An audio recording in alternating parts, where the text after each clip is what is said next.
So hello again, everyone. It's my pleasure to welcome all of you at another of the GDSL Brownback seminars today with Thilo Gross. Thilo is a professor of computer science who have been in University of California, Davis, previously at Bristol University, and Max Planck Institute for Physics of Complex Systems. And right now he has moved to Oldenburg, to Germany. And I think I will let Thilo to introduce himself because he's not a geographer, which makes this talk even more interesting probably for us. And we will have your presentation and then potentially quite a lot of time for discussion. So if you have questions during the presentation, you can write them in the chat and we can get back to them. You can just remember them and then raise your hand in the end. So Thilo, I think the floor is yours right now. Thank you. Yes, thank you very much. And I don't know what I am, right? I mean, I'm a nuclear physicist by training, and then went into ecology, and I work in chemical engineering and all kinds of other things. Now, you said professor of computer science, but I'm now professor of biodiversity theory, so an ecology position. So what I really do is I make sense of complex systems using new ideas from different branches of math and physics and computer science and so on. And one of these ideas is the diffusion map, which I want to talk about today. And I have to admit, I wanted to learn this technique, and to make it more fun for me to learn is I applied it to cities. And at this point, I didn't know anything about cities. I thought just this would be a nice application, and it turned out to be great fun. So I'm really honored to talk to geographers today, and I feel a little bit intimidated because you're kind of probably all the specialists in this, right? Anyway, when I started this, I used to live in Bristol. So I wanted to find out more about Bristol because I really love Bristol. It's a fascinating city. And there's fantastic data sets about it, right? And one of the most interesting data sets, in my opinion, is the British Census. So we worked with the 2021 census, and with the 2011 census. 2021 is not yet available, and 2011 census. And for those who don't know this, the British Census is reported in so-called output areas, which you see here, which are these small geographical regions that are drawn on this map. The output areas are designed after the data is collected such that they are internally fairly homogeneous, and they're contiguous, and they fill the space. So, and there's about 40 to 100 households in each of these areas, which means outside the city we get some really big ones, while inside the city we might have tiny ones. Some are one building, some are only parts of a building, actually. So if you want to understand Bristol, we took the output areas that correspond to Bristol city and also the 3 neighboring counties, basically. And that in total gives us 3,490 output areas. And if you just take kind of the core census statistics, so that gives us for each of these output areas 1,450 numbers, which is huge, right? If you think about this, that any one of these tiny areas is described almost 1,500 numbers. So, and there is a question. I mean, if you have so many values for every area, what can we actually do with them? And if you look, for instance, on the website of the Office of National Statistics, they tell you, oh, you can't work with so many values. And their own analysis is based on just 50. Yeah, they only work with 50 variables per area when they do their bigger analysis of this data set. Now, we don't like throwing data away, but I want to talk a little bit about why it's so difficult to work with almost 1,500 parameters per area. And once we've understood the difficulty, we can discuss a way out of this, and I will show you that this way out of it actually works. And you can really work with all of this data without having kind of to merge it, or without having to sort it or evaluate it manually. So high-dimensional spaces are really weird. So if you think about this 1,500 parameters per area, it spans a 1,500 dimensional data space. And if you think about the number of corners that the space have, well, if you have one variable, you get kind of 2 corners, right? If you have 2 variables, you get 4 corners. If you have n variables, you get 2 to the n corners. And for 1,500 variables, this space has 2 to the 1,500 corners, which Google says is infinity. And I would argue this is right? Because for practical purposes, this is right. 2 to the 1,500 is way more than the number of atoms in the universe. So for all practical purposes, this data space has an infinite number of corners, right? So, and of course, the real data doesn't fill this enormous space uniformly.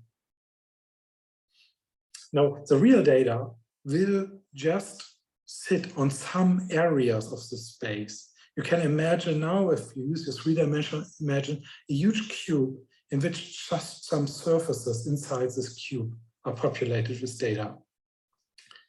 And we call these surfaces manifolds. And so to illustrate this a little bit, I want to use an example. I feel bad about this example because I'm talking for a moment about cars. So cars, I don't want to talk to city people about cars, right? Because getting cars out of the picture is the biggest problem nowadays. But anyway, think about cars. If you have a car, you could measure a lot of different variables, right? You can measure the color value of the paint. You can measure how many seats, but you can also measure how long it is, how heavy it is, horsepower, whatever. You can easily come up with millions of measurements you could do on a car. And you make your data space larger and larger and larger as more as you accumulate more measurements. However, the real cars in existence in the world do not fill the space uniformly. And you can see, because I can mention just 1 or 2 or 3 measurements, and it will give you a pretty good picture of what all the other measurements will be. So if I say, I'm talking about some motor vehicle and the loaded weight is 40 tons, yeah. And by the way, it's 80 meters long, yeah. So these 2 things give you a pretty good idea what the whole thing would look like. And you could probably imagine how big the tires are, or what the range of this car is, or what the fuel consumption is, or what the horsepower are, right? Or if you say, oh, I'm talking about a motor vehicle, but it like has 550 horsepower and it's only 60 centimeters high, yeah? You can imagine what kind of vehicle that is. It's a very specialized vehicle. I can also tell you, the tires need changing like every other hour or so. So you know what I'm talking about, right? So this huge space is not filled with data. There's manifolds of data in it. And one of the key things we have to understand when we analyze these big data spaces is that we have to find these manifolds, because otherwise there's no way to navigate this huge space. Okay, so this is the first thing that's funny about these huge data spaces. Here's the second thing that's funny. Take a plane and distribute random points on this plane. So yeah, you can do this, right? Plane, random points. So and now we take an origin somewhere, and now we ask ourselves, what is the density of points that I find at a given distance? So how would one do this? Well, for my origin, I go a given distance and I kind of draw a circle in this distance, and then make it a little bit wider. It's not just the line, it's a little bit wider. And then ask myself, how many data points fall on the circle depending on the diameter of my circle? If I do this on a plane, I will find that if I increase the diameter, there will be more and more points, right? Because the circle is longer and longer and longer, and it covers, therefore, more area. So if I do this on a plane, the number of points, or the density of points on my circle, increases linearly with the diameter. So I find actually more points if I make this circle bigger. Yeah, find more points at a greater distance. But on a plane, this is only linear. If I do this with a sphere in a volume, So the surface of the square increases quadratically, right? So now I have a quadratic increase of the density with distance. So what happens if I do this in a 1,500 dimensional space? What happens to the density of points as I go away from my origin? Yeah, it's kind of not linear, it's not quadratic, and it's not cubic. It's distance to the 1,499. So this is almost a wall. This is a super, super steep function. That's almost a wall. So that tells you something else that is true about these high dimensional spaces. If you make long range comparisons, there's no value in them at all. If you compare about large distances, yeah, everything is similar to each other, because as you go to long distance comparisons, there's so much that's similar to you, right? So, and all they're all kind of equally similar. So you can't make long distance comparisons in this space. Okay. So can we still make progress, right? And I would say we can, but it can't be based on long distance comparisons. And if you think about all your data analysis methods that are the kind of standard toolkit, like principal component analysis and so on, they make a lot of long distance comparisons. And that really is bad for their accuracy. That's why they stop working. And that is why the Office of National Statistics cannot apply these techniques to this 1,500 dimensional parameter data set. Yeah. Okay, if this was too mathematical, I can explain this in a different way. If you have very similar objects, they're easy to compare. Sorry, cars again. So they're very easy to compare. If I take these objects here, probably you could compare them very easily. In fact, if you now try to bring them in a one-dimensional order in your mind, how would you order them? Give it a minute, think about it. Well, it's not too hard, right? You would order them by size or by power or whatever, but it comes down to the same thing. Yeah. So similar objects, very easy to compare. Different objects are very hard to compare because it's not clear that size is even the right thing to measure, or horsepower here, or other things. Yeah. So what are even the metrics by which we compare these things? It's even hard to find pairs here. You would be kind of saying, oh, this and this is still, these two are probably more similar than this thing. They are both vehicles, but this is only because I primed it by talking about cars before, right? If I hadn't primed you in this way, you might have argued that, oh yeah, but this and this, these are both toys. And well, this and this, aren't these typically American things? So yeah, so that's what I mean. If you make long distance comparisons, everything is kind of similar to everything else in the high dimensional space. So how do we avoid this? We want to be comparing data. And if you just have 3 objects like on my previous slide, then there's nothing you can do. But if you have many, many measurements, like we have in the census, then you can actually make sense of things. So, and I want to visualize this now in a slightly different way. Visualize this. So this is my experiment. Well, this is from a talk I gave about plankton, where we use the same technique. Right? It could be different areas of the city. So see, suppose each of these things here, each of these things is one of my output areas.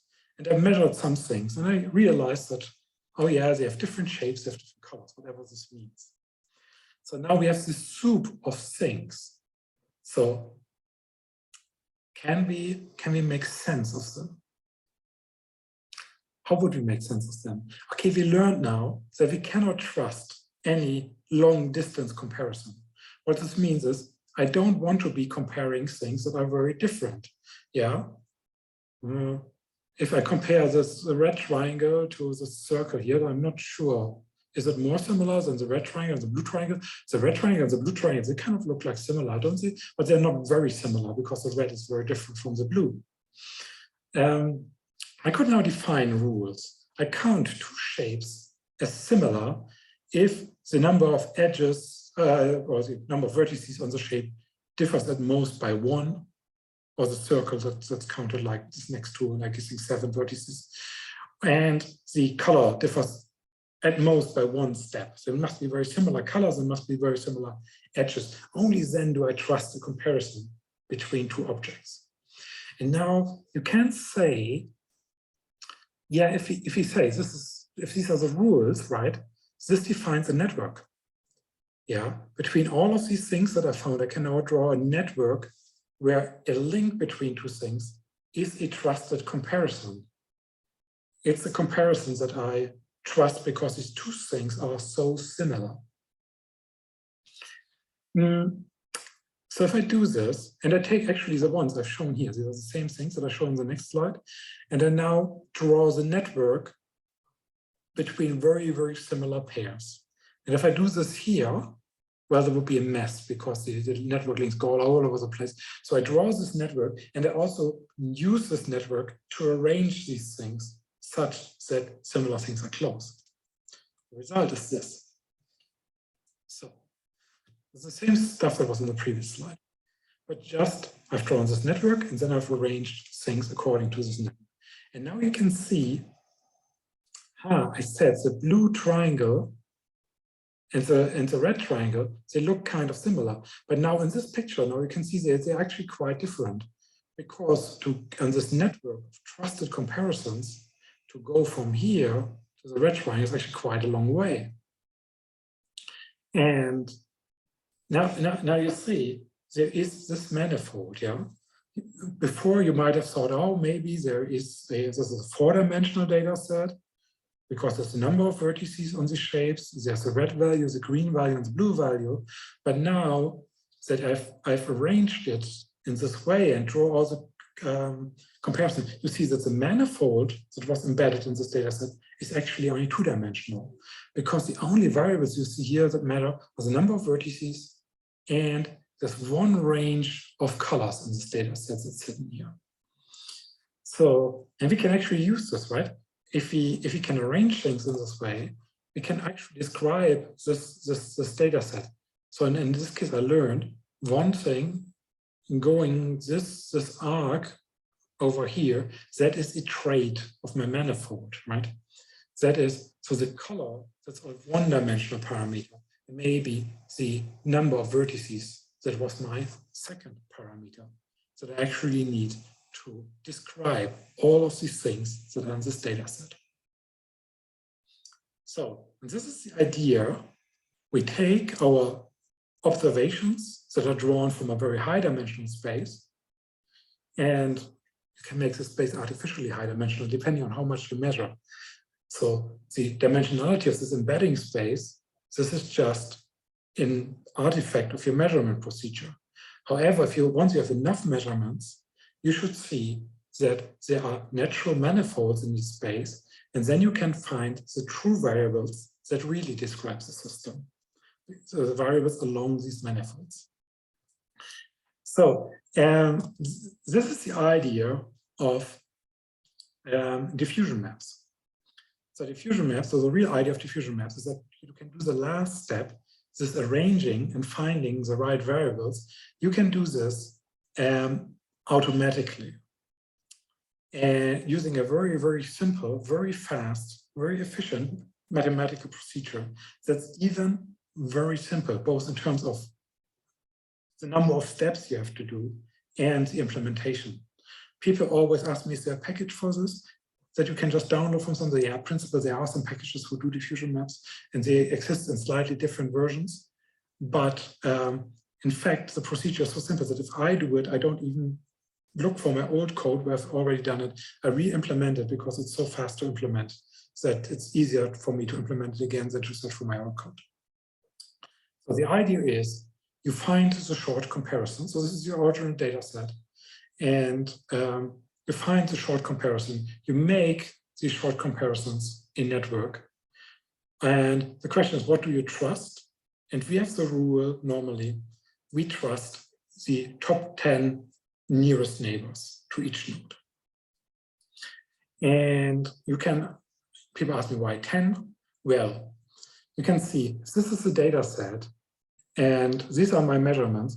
There's these gaps in this measurement, right? This is a spiral, and there's no shortcuts here across the spiral. So if I accepted too many neighbors, So then I would start making shortcuts around the spirals. It's not what I want. I want to follow this manifold. I don't want to shortcut between different manifolds. So I want to be this number as low as possible. If I have too few links per node, then I start breaking this apart. So if I break the apart, that's not what I want. I want a connected network. So in practice, 10 is a good number. If you can get away with less than 10, fine. If a tester breaks with 10, well, you take 20. So, and this is the only parameter actually we will fix in this whole procedure. So we make a network, and then this idea by Kaufman et al. Is that once you have this network, you can actually do long distance comparisons between points. And a good way to do a long distance comparison is to estimate the time that a random walker who just walks randomly between these points on the network would on average take from one node to another. So it makes me strange at first. Why don't you use just the shortest path? Well, because the shortest path is a more noisy measure, because it takes only very few links from this network into account. This diffusion time is a better measure. Also, the diffusion time, you don't have to simulate the diffusion. It can be very, very effectively computed as an eigenvector of the Laplacian matrix. So this is mathematically very fast, very nice, very elegant procedure. Good. So, and these eigenvectors of the Laplacian matrix, they directly give us the traits. So we directly get new variables, we get a ranking of these new variables, and so we give new values to our points in the data set. Yeah, that was all very mathy, very abstract. I want to make it more real and talk about cities now. If the math put you to sleep, good time to wake up. So this is about Bristol. So we did this. We took the census, this huge data set. We found the best similar census output areas. We connected them in a network. We computed the Laplacian matrix, computed eigenvectors of the Laplacian matrix. And then these eigenvectors give new values to each output area. And you basically get new variables that now allegedly parameterize your manifolds that exist in the system. Well, so this is the first of these new variables, the first trait of areas in Bristol. And I have to say, the first time I did this, I saw this picture, I said, oh, nice, because it gives us fairly contiguous areas. There's blue in the center now. There's red on the outside. This is nice because the method doesn't know where the areas are. So if it would be producing random numbers, you would see something very noisy. It's not very noisy. Maybe there's a little bit noisy on the outside, but yeah, that made me happy. So it picks out the city center of Bristol, but only part of the city center. And this is funny. So the weird thing about the diffusion map is it gives you these new variables, but it doesn't tell you really what these are. So now you need to bring in some expert knowledge to give them a meaning. So to find out what this one means, I walked to the bluest part. And the bluest part looks like this. And I didn't have to walk very far because I lived right across the road. And in fact, I worked in this building here. So this is the University of Bristol and the blue spot on this map. And this gave us a clue, right? Maybe this blue is actually related to universities. And once we had this idea, we noticed something else. Well, if you look at this, middle of this blue, that's the University of Bristol. But this bit here, up here, that's also blue, that is the University of West of England. And that's the University of West of England, Frenchay, and this bit is blue here. That's the University of Bristol at the University of West of England Glenside campus. And these bits that are blue here, these are actually 3 halls of residence of the University of Bristol. And actually all these small blue speckles on this map, they actually have a meaning. They are all university stuff. So what is this? Yeah, these are all the places where students live and work, yeah. And is it surprising that we find students so much in this data set? Well, in a sense, right, it finds the social variables of the city. And the student density is really something that shapes the city very much. And it's not so surprising, right? Because many questions in the census actually are answered in the same way by all students, right? So they have a similar level of education. They are in full-time education. They live together with other people. They're not related to, they walk or cycle to work. Kind of, students are socially very similar. So and maybe this is a bias in the census or not. I'm not sure, but students answer many census questions in the same way. Now, does this variable that we identify only pick out those questions? No, this correlates actually with more than 300 of our numbers that we have in the census. So it picks up many, many other things which are distinctive for student lifestyle. We can also zoom out a bit. Sorry for the garish colors. This is from the paper. So, and you see that works out if you zoom out a bit farther. In fact, we can also zoom out even if you have a bigger data set to whole of the UK and be pretty reliable, find all university locations. Here you see if we zoom out, kind of Bath moves into the picture and we find the University of Bath, also Bath Spa University, and so on and so on. Here's Aztec West, which is the odd one out. This is not quite so blue, but a little bit blue. That's the technology part, and the university has some things there, and University of West of England has some things there. So yeah, so that's the most important variable in Bristol is student density, right? So what about the second most important variable? Second most important variable. So this now looks different, right? So yes, still contiguous areas technically, but this is much more patchy, right? Much more broken up. So what is this? Does it mean anything? We showed this to kind of a person who runs a real estate company.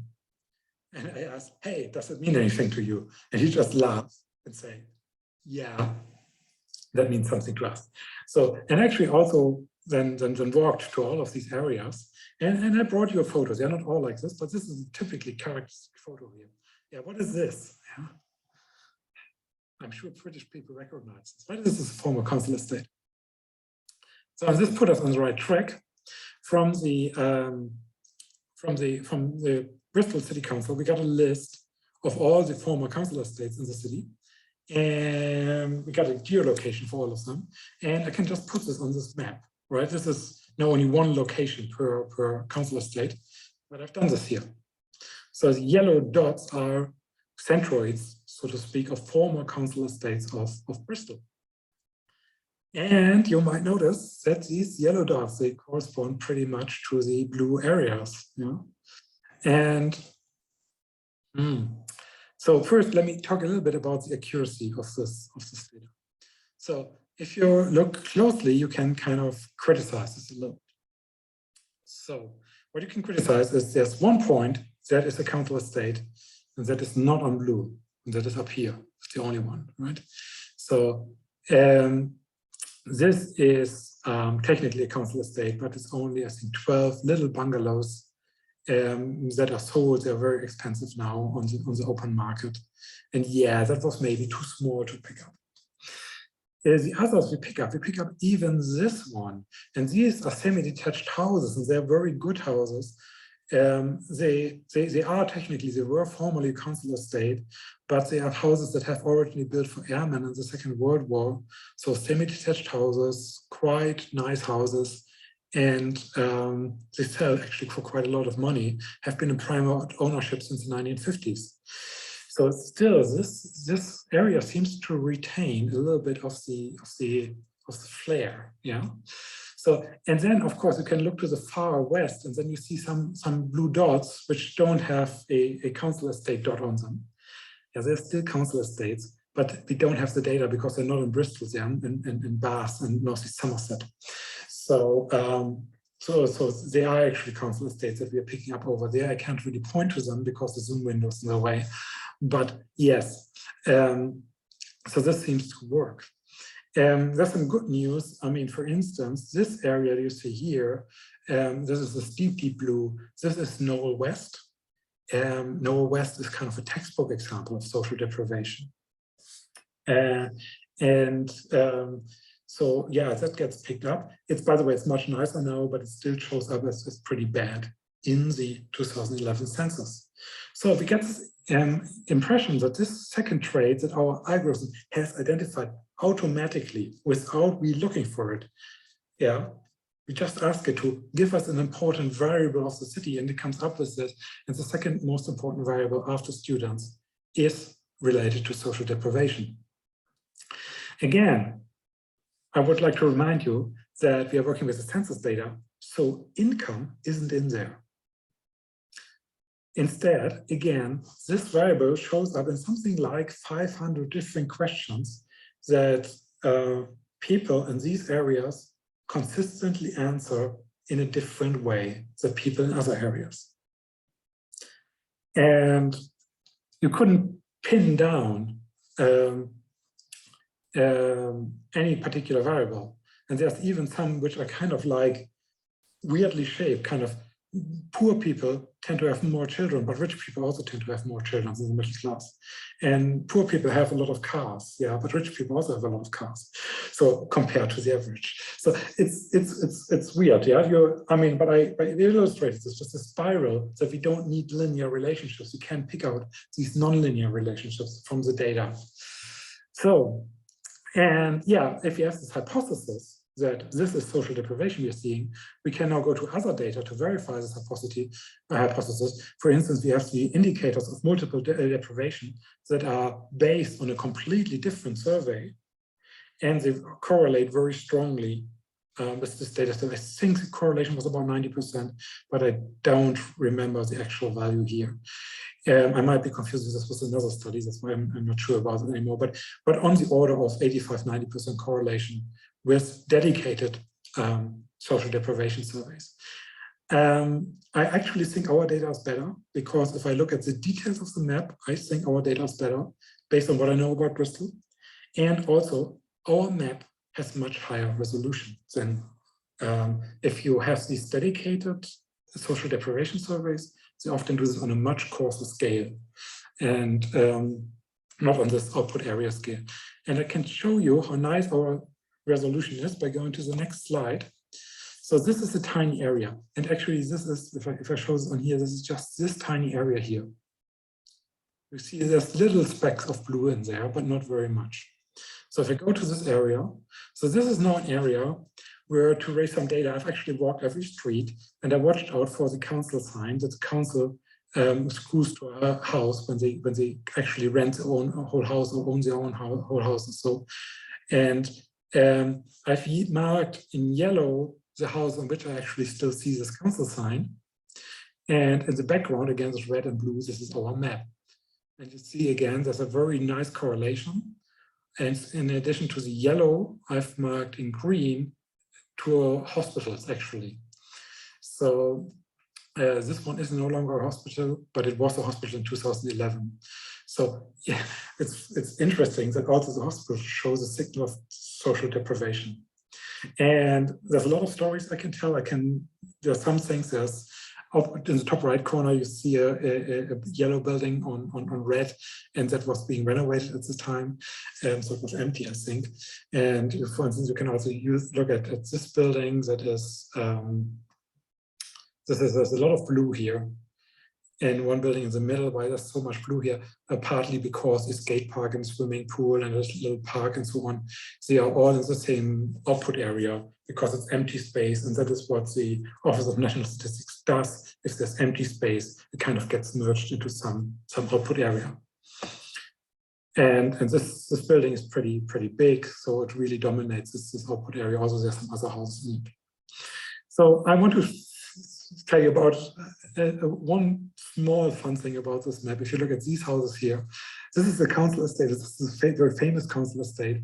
And I only say this when I give talk to British people, because that is where Only Fools and Horses was shot, right? So this is this council estate, former council estate, where this iconic series was shot.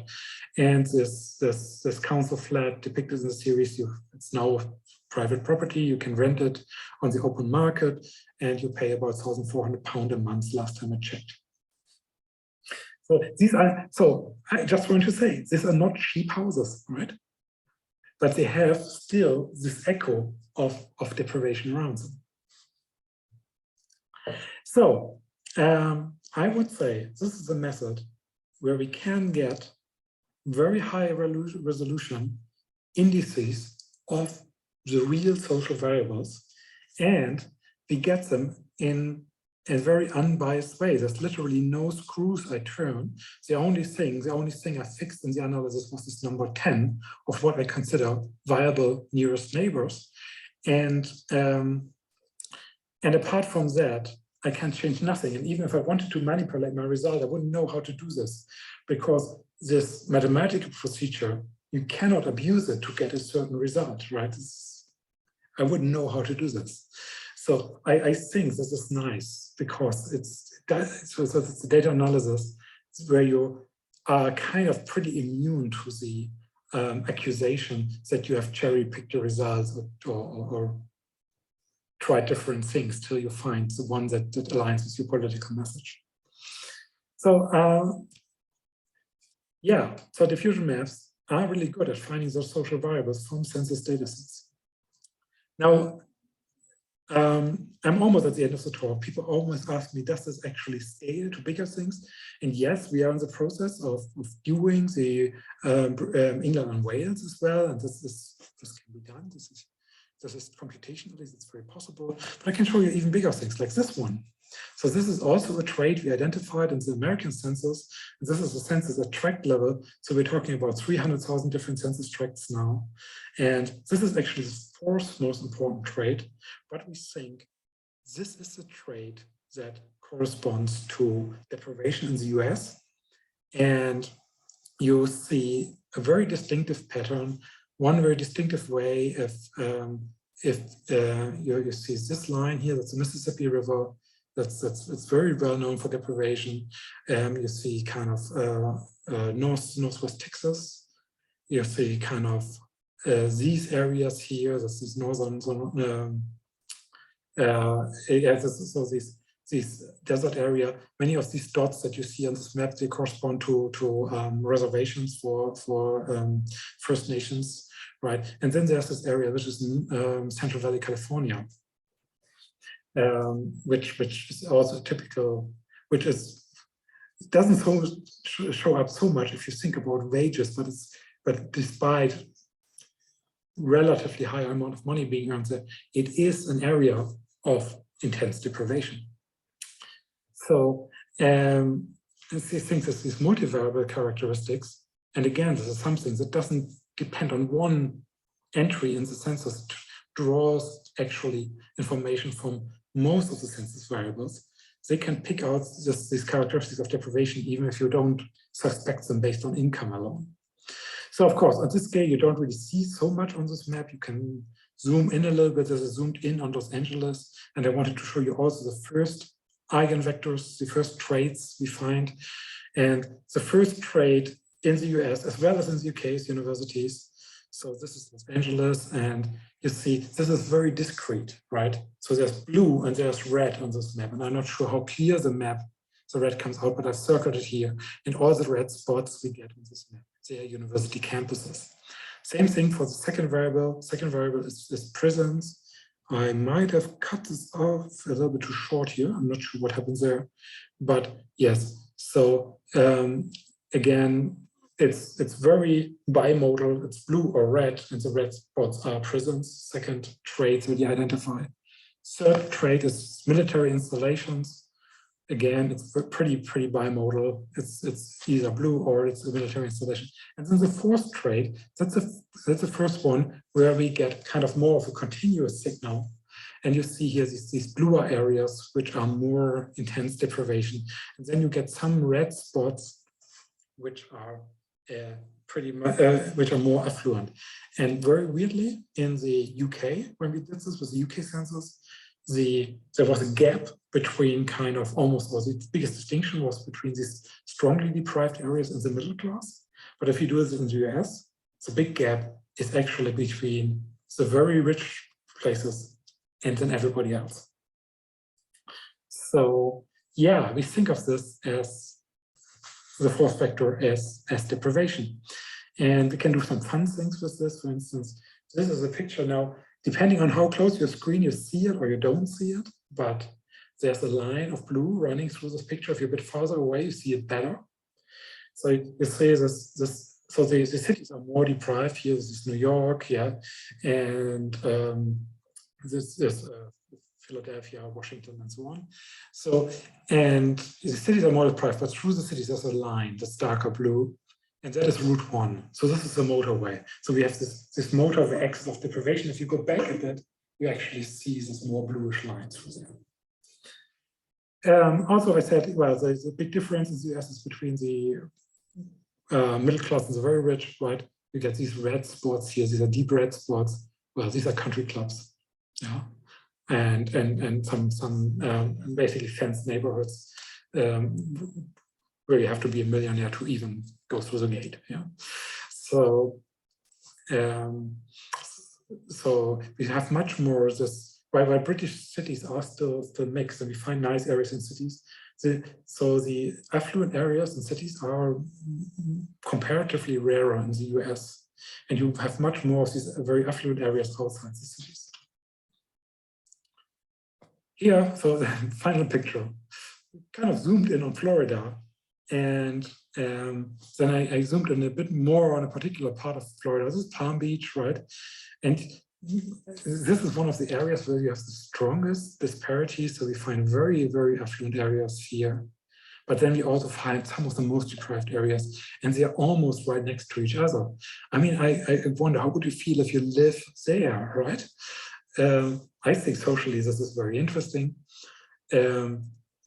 And by the way, this is really a zoom into the other map. Now, this is not a different figures that I made of a different resolution. It's actually zoomed into the big map. So if you want a very big map, write me an email. I'm happy to share the big map. So, and by the way, here you have a very affluent area, and then you have an area here north of it, which is slightly less affluent. That is where Mar-a-Lago is located, by the way. Okay, so this was my final fun comment. Anyway, so this thing seems to work. I've only really talked about like 4 different traits we get out of this. We could get much more. The interpretation gets a little bit more difficult. But yeah, I think this is a method that actually should have applications in geography. But now I can only say thank you for your attention, and I'm happy to answer your questions. Thank you. This was fascinating presentation, especially for me when I'm working myself with quite high dimensional data, and it's always a bit of a pain. Just for everyone, feel free to raise hand or post your question to chat, so we don't speak all at the same time. I would start with it's kind of a naive question, but is it fair to interpret this as a sort of principal component analysis which is able to deal with high dimensional data? Yes, you can say it's a non-dimensional principal components. The difference is because we don't do the long distance comparisons, but follow basically this network around. It is like almost like a non-dimensional version of PCA, and because it's eigenvector based, it even looks very similar in terms of what you do. I mean, the computational effort is very much comparable, I would even say. And there is so PCA is linear, and because it's linear, there's some things it can't do. It can't deal with curved manifolds. But also because it's linear, sometimes the interpretation is easier.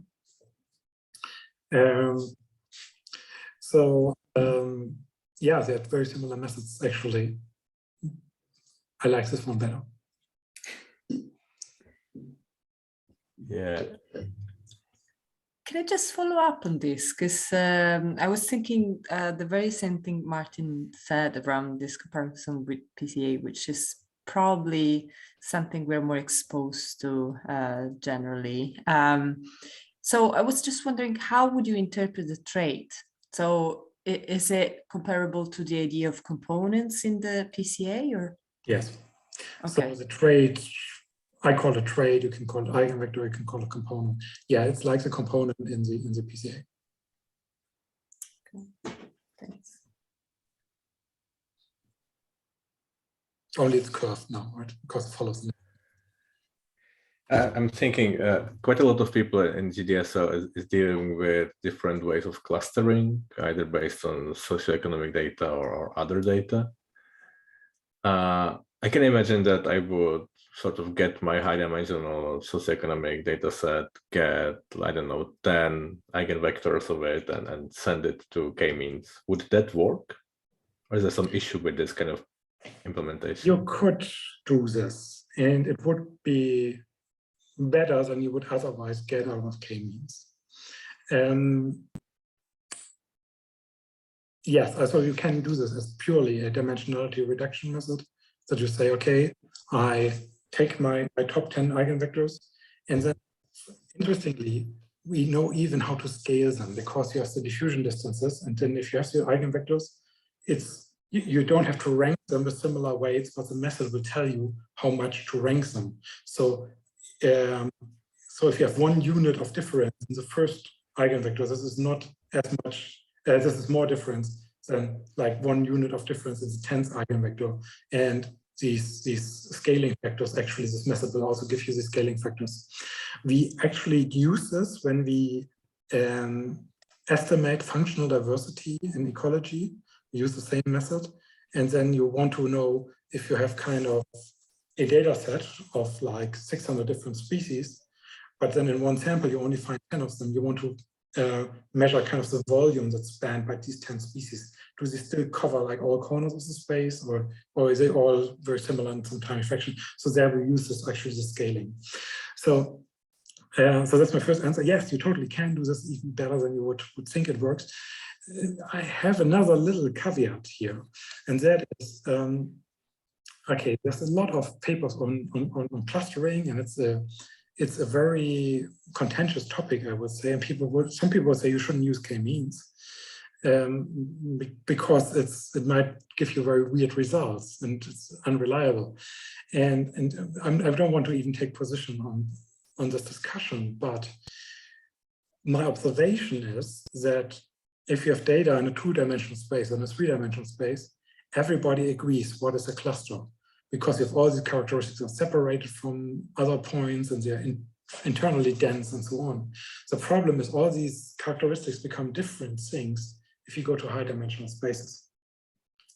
So if you want to cluster, the way is to dimensionality reduce pretty harshly and then cluster, I would say. You can do this. So another thing is the diffusion map has almost built in a little bit of clustering. So technically, this is not a clustering method. This is kind of a manifold learning method.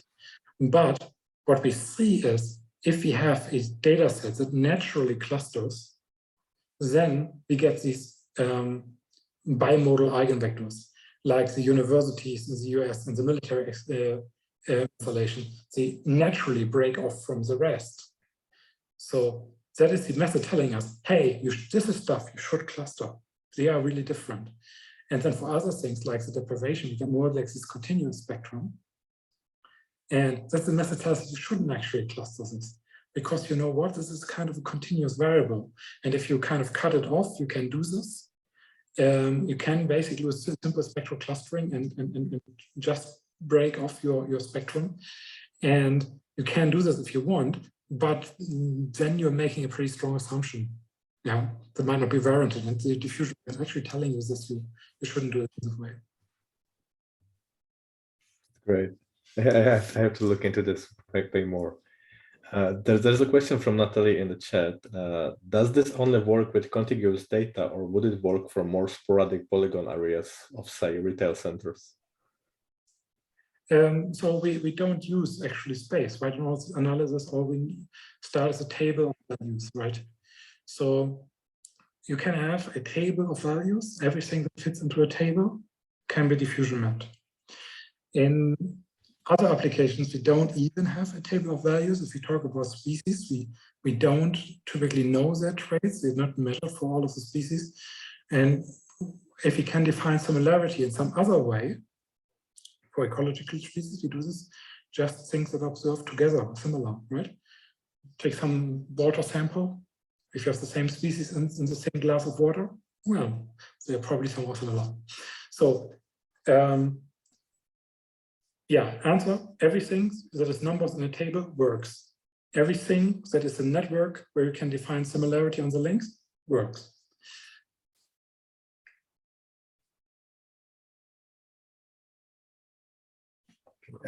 I'm thinking that when you said that you'd actually use space, I kind of understood that, but I'm just thinking, would there be a way how to actually include information on space in the method? So yeah, I mean, see, we could put geographic location into our table, and it would be diffusion mapped with the rest, right?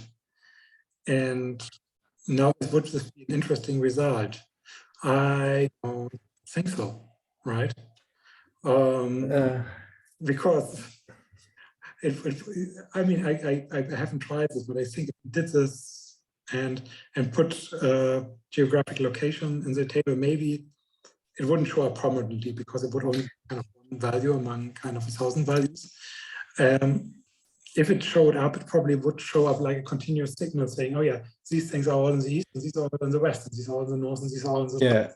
So this is not information that I find very interesting. I find it much more, more interesting to discover what is deprived, and I find it interesting to discover what is north and what is south. Yeah, I understand that. I didn't really mean like including space in terms of the actual coordinates, but what we do quite often is that we, for example, include a spatial leg. So you can imagine it as in this case that for each output area, you also include the mean of values from the neighboring output areas. Yeah, sure. You could actually add this to your table if you wanted to, right? And diffusion map it along the way. Or we can even make it a two-step procedure, right? You diffusion map, take only the top 20 values. Then we have reduced all this complexity to the top 20 or top 100. But then also you take the mean of the top 100 for your neighboring areas and the variance of the top 100 for your neighboring areas, and you're back to 300. So you again have such a high dimensional data set you again want to diffusion map it. This is great. I really like this idea. I really do. Thank you. Well, it's not even my idea, right? I mean, the method was published by Rafi Kaufman. We modified it a bit. We used a slight twist that and there are some I mean, there's some things, some details in the procedure where we can make better choices. So if you want to try it, in fact, everybody who wants to try it, talk to me. I can give you some tips. I don't need to be on the paper just because we talk, but I really want people to use this method because it's so much fun. Yeah, in the meantime, I have kind of Googled the way how to, I just found a Python package, but you mentioned that it has only one, it's called ByDiffMap. The first one will show up. You mentioned that you have only one parameter, which is the number of nearest neighbors. They actually have 1, 2, 3 plus the number of vectors. They have epsilon, which is the scale parameter used to rescale distances, and alpha, which is normalization parameter. Yeah, they have more. Okay, so the reason they have more is, I mean, I said we have only one parameter, and that's true, we only have one parameter, but there's some choices, right? So if you now decided that you trust a comparison, you can still think how to do the comparison.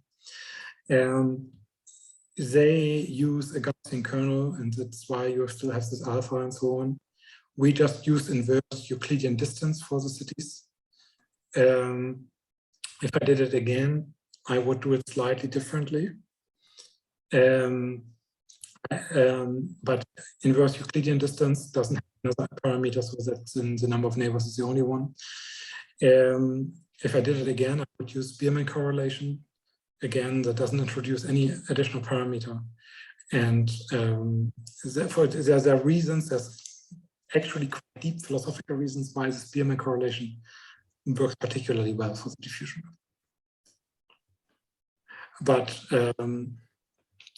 Yes. So we particularly, one of the modifications we made from the original Cosmo papers, we do it in a way that we don't have these additional parameters.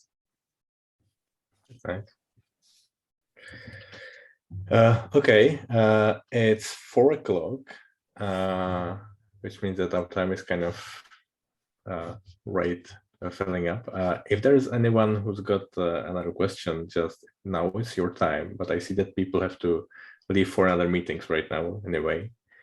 So I get to give 10 more seconds, and then we can probably close. I was just going to say, I thought it was a really interesting set of results, and surprisingly spatially accurate. And I say surprisingly spatially accurate because normally with things like PCA and eigenvalues and the like, I would say my experience is they tend to be a bit more amorphous. So even the top eigenvalue, whatever, is covering a slightly broader, range of factors. So it's quite interesting how you managed to tease out that particularity. And then these are more comments and questions, I guess. But the other observation was that you said that in the US you picked out rich communities as particularly segregated compared to Britain. But my understanding is that in Britain, the rich are nonetheless the most spatially segregated group of people in the country. So I was kind of surprised that you didn't find something vaguely similar in the UK. I can actually maybe explain this. I think this is because we looked at Bristol. And in Bristol, there are some pretty affluent areas. But then you have these big old houses, and quite a lot of these houses also turned into flats for students. So the segregation doesn't work so well in Bristol, I believe. So that may bias the result. We are working on finishing the England and Wales data set, and maybe see more of it there. And by the way, we have already done one funny thing with this, because even if you just analyze Bristol, you learn the shape of the manifold. So now you can use this learned shape to color other cities. And that also kind of works, right? We don't have to rerun it. If we did Edinburgh, for instance, we can find the universities of Edinburgh with the Bristol diffusion map results without actually rerunning this in Edinburgh. But that's even a different story.